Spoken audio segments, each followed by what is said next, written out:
क्या आप जानते हैं, अगर नमाज में एक चीज भी रह जाए तो हो सकता है नमाज ही ना हो, क्योंकि नमाज में कुल 13 फर्ज होते हैं।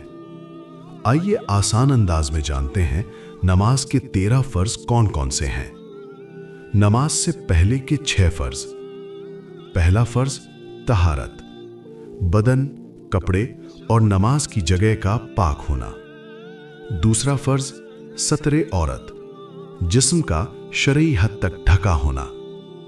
तीसरा फर्ज इस्तिक़बाल क़िबला, नमाज में काबा की तरफ रुख करना।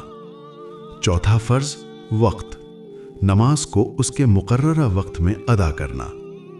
पांचवा फर्ज नियत, दिल में नमाज की नियत करना।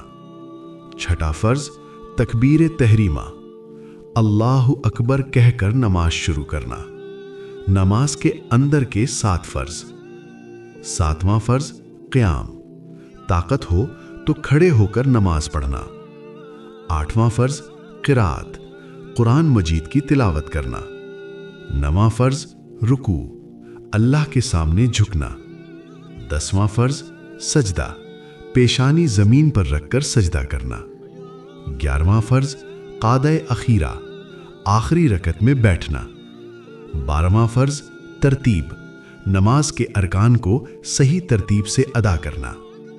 13वां फर्ज तादील अरकान, हर रुकन को सुकून और इत्मीनान से अदा करना।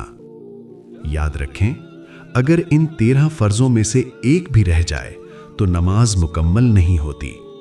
इसलिए नमाज को समझकर और इत्मीनान से अदा करें।